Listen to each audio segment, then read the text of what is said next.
हरदोई मल्लावा के शिल्पी हत्याकांड का मामला सुलझा भी नहीं। निशा विश्वकर्मा गाजीपुर के अपराधियों द्वारा किए गए अपराध को सरकार स्वीकार करते हुए उनको आर्थिक सहायता भी दिया। जनपद फतेहपुर के साधना मौर्य 19 वर्षीय साधना मौर्य जो अपने पति के साथ अपने बुआ के यहाँ जा रही थी, 3 अपराधियों ने उसके पति को बंधक बनाकर उसके साथ सामूहिक बलात्कार किया। मुख्य अभियुक्त पर 25,000 रुपए की जुर्माना वहाँ के एसपी ने घोषित किया, लेकिन अभी वो फरार है। जो 2 पकड़े गए हैं वो भाजपा के कार्यकर्ता पदाधिकारी हैं और उसमें एक मंडल का उपाध्यक्ष। लाश को पेड़ पे टांगने की एक नया फैशन चल चुका है। सरकार है कि उसके कान पे जू नहीं रह रही है। ये सारे के सारे अपराधी या भाजपा पोषित गुंडे माफिया अपराधी। जनपद प्रतापगढ़ के एक 19 वर्षीय लड़की के साथ 3 अभियुक्तों द्वारा बलात्कार किया गया। अपराधियों ने युवती की हत्या भी कर दी। हत्या करके लाश को पेड़ पे टांग। इसी प्रकार की एक घटना बुलंदशहर में होती है। एक ही परिवार के चैनी शनाख्त के 3 नवयुवकों को गोली मार करके मौत के घाट उतार दिया, क्योंकि योगी सरकार में अपराधियों को संरक्षण दिया जा रहा है। अभी विगत दिनों उत्तर प्रदेश की बीड़ी कानून व्यवस्था पर मैंने प्रदेश में बढ़ती घटनाओं, सरकार की उदासीनता और सरकार कुंभकर्ण नींद सोने का आरोप लगाया था। उसके बावजूद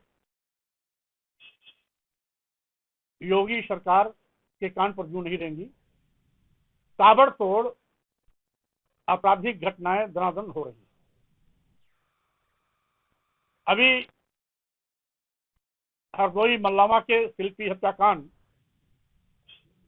का मामला सुलझा भी नहीं। निशा विश्वकर्मा गाजीपुर के अपराधियों द्वारा किए गए अपराध को सरकार स्वीकार करते हुए उनको आर्थिक सहायता भी दिया,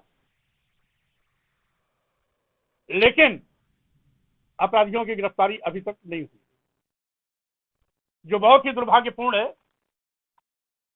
इसी के साथ ही साथ बिजनौर के प्रशांत सैनी के मुख्य अभियुक्त की गिरफ्तारी भी अभी तक नहीं हुई। इसके बाद हालात ये हैं कि घटनाएं हो जाती हैं, वो घटना होती है, लेकिन घटना के बाद सरकार की जिम्मेदारी होती है कि अपराधियों के खिलाफ कड़ी से कड़ी कार्रवाई हो। कार्रवाई न होने के कारण ही अपराधियों के हौसले बुलंद हैं और उसी का नतीजा है कि अभी अभी जनपद फतेहपुर के खागा थाने के अंतर्गत मुजुद्दीन नगर गांव में साधना मौर्य 19 वर्षीय साधना मौर्य जो अपने पति के साथ अपने बुआ के यहाँ जा रही थी, रास्ते में 3 अपराधियों ने उसके पति को बंधक बना करके उसके साथ सामूहिक बलात्कार किया। यद्यपि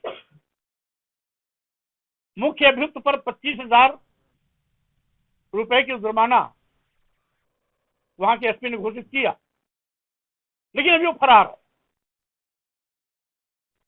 और जो 2 पकड़े गए हैं वो भाजपा के कार्यकर्ता पदाधिकारी हैं और उसमें एक मंडल का उपाध्यक्ष है। यानी 3 के तीनों अपराधी भाजपा के पदाधिकारी एवं कार्यकर्ता है। और पहले भी मेरा यह राय था कि आज भाजपा के संरक्षण में पोषित अपराधियों द्वारा बड़े पैमाने पर आपराधिक घटनाएं की जा रही हैं। बड़े पैमाने पर बहन बेटियों के साथ दुष्कर्म, बलात्कार और बलात्कार करने के बाद हत्या कर लाश को पेड़ पे टांगने की एक नया फैशन चल चुका है। सरकार है कि उसके कान पे जू नहीं रह रही है, क्योंकि सरकार के संज्ञान में है ये सारे के सारे अपराधी या तो भाजपा के कार्यकर्ता पदाधिकारी हैं या भाजपा पोषित गुंडे माफिया अपराधी हैं। इसी तरीके से कल यानी 27 तारीख को 2 दिन पहले जनपद प्रतापगढ़ के मानिकपुर थाने में एक 19 वर्षीय लड़की के साथ 3 अभियुक्तों द्वारा बलात्कार किया गया।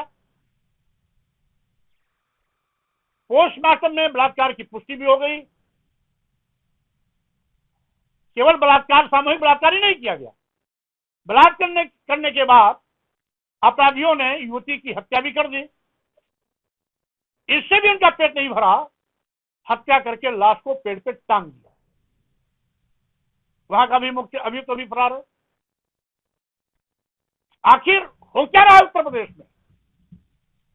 और इसी के साथ ही साथ इस प्रकार की घटनाएं नित्य प्रति हो रही हैं। यहां तक कि मैं अपने ट्वीट के माध्यम से इन सारी घटनाओं का संज्ञान समय समय पर मुख्यमंत्री, प्रमुख सचिव जी और डीजीपी को भी देता रहता हूं, जिससे कि समय रहते प्रभावी कार्रवाई हो जाए।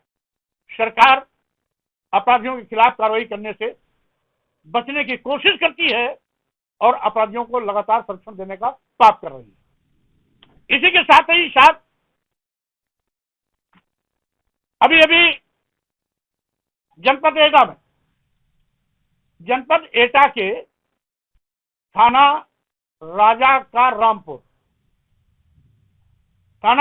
रामपुर में गांव लाखनपुर का एक नौजवान अखिलेश साक्या, जिसको 8-10 गुंडों ने चाकुओं से गोद खोद करके उस पर जानलेवा हमला किया। जिला अस्पताल ने उसको रेफर कर दिया एसएन मेडिकल कॉलेज आगरा। वो जीवन मौत से जूझ रहा है।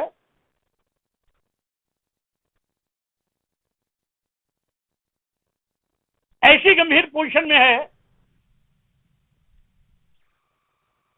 कि उसकी सांसें अब और तब चल रही है।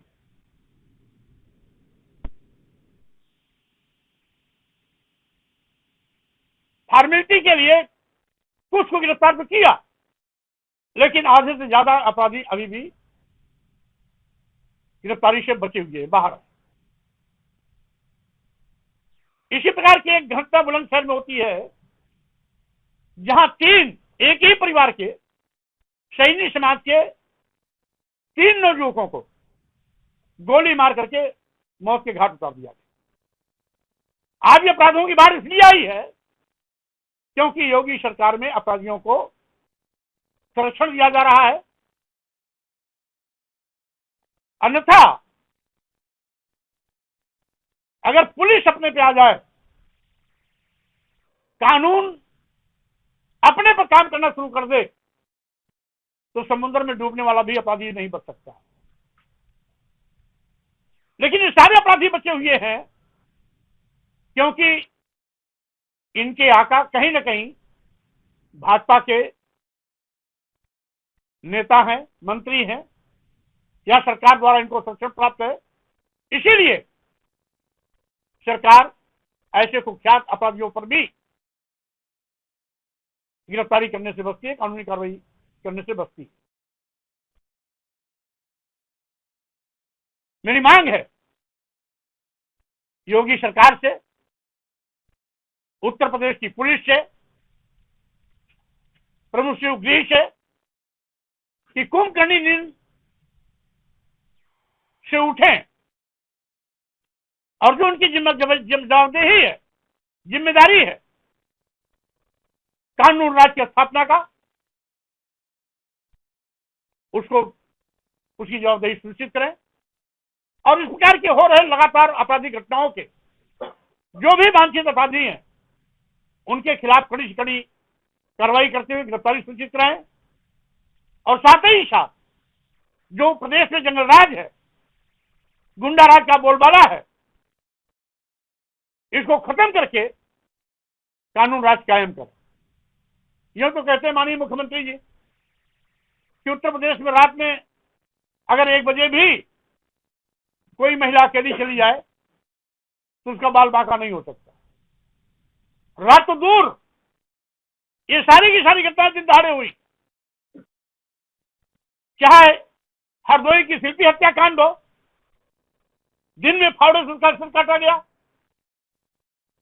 गाजीपुर की निशा विश्वकर्मा हो, दिन दहाड़े सामूहिक बलात्कार किया गया, हत्या की गई, या फतेहपुर की साधना मौर्य हो, उसके साथ भी सामूहिक बलात्कार दिन में किया गया, और तीनों अपराधी भाजपा के। ये इत्तेफाक है